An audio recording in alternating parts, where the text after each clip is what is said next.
The call came just after dusk, when the snow was starting to thicken and the world had gone eerily still. A neighbor's voice, tight, hesitant. "Your son's outside. He's been there for hours." For a moment, I didn't understand. My son was supposed to be spending Christmas with his mother.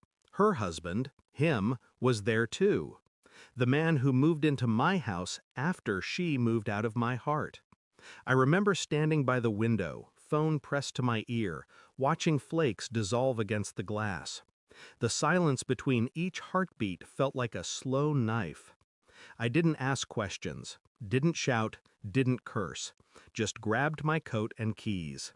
The drive was long and cold, the road vanishing under waves of snow. My mind filled the silence with flashes of his face, his laugh, his small hands building snowmen last winter. And then, nothing. No sound, just white, and the faint hum of something breaking inside me. When I reached her street, I saw him, my son, curled up on the porch, shivering. No lights on inside, no one opening the door.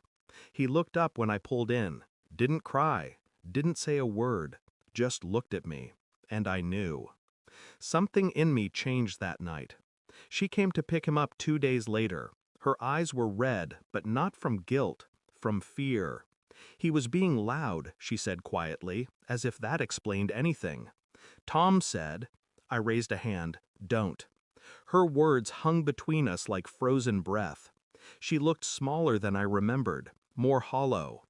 It wasn't about the noise, it was about control, about breaking something innocent just to remind yourself you could. That was the kind of man she'd married. That was the kind of mother she'd become. I let her take him, because I needed her to believe I'd accepted it, that I'd moved on, but I hadn't. At night, I sat in the dark and replayed her words, her tone, her silences.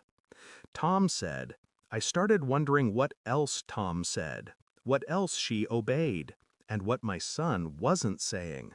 I began watching, quietly, small things first, school pickups, weekends, how my son flinched when Tom spoke, how she avoided eye contact when I dropped him off. Then I started digging, phone records, emails, a custody document she didn't know I'd already seen. Her lawyer's letters had a tone, urgent, defensive, like they were hiding something more than neglect. Then came the message, an unmarked number, a photo of my son crying in the snow that night, time-stamped, sent days later, a warning, or a confession. I traced the number to her office line. She'd sent it, not him, her. And suddenly it made sense. Tom hadn't locked my son outside. She had. And she'd used his name as a shield. I waited for Christmas Eve, 1 year later. She invited me for dinner for our son's sake. Tom greeted me with forced civility, the kind you offer to a man you secretly fear. My son ran to me, hugged my leg. His warmth was the only real thing in that house. We sat down. I placed a small envelope on the table. She froze when she saw it. What's that? I didn't answer, just slid it across. Inside was a copy of the police statement, anonymous tip, photo attached, investigation reopened. Her handwriting was on the back of the printed photo. One word, sorry. Tom looked at her. She broke. No, I didn't mean. He stood, realization creeping through his jaw like a crack in glass. I didn't move, didn't blink. Enjoy your dinner, I said, rising. You both deserve each other. And for once, the silence was hers to keep. I didn't destroy her. I just let the truth do it for me. The statement, the photo, her own words, it all found its way to child services. Quietly, legally, irrefutably. 2 months later, custody was mine. No arguments, no tears, just signatures on paper and her shaking hands. She called me once afterward. I let it ring, then deleted her number. Because revenge doesn't always scream. Sometimes it breathes, slowly. Sometimes it walks away with everything you took for granted. Snow fell again tonight. Same street, same season.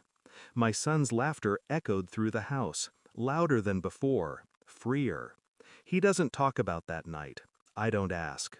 We both know silence has its own language.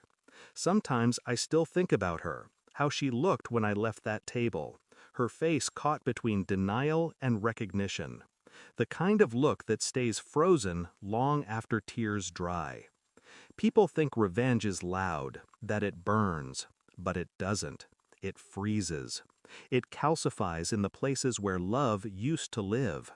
And when the last piece of it melts away, you don't feel warmth. You feel nothing at all. Thanks for watching. Don't forget to like, share, and comment. Subscribe now to Cheating Stories Insight World for more amazing stories.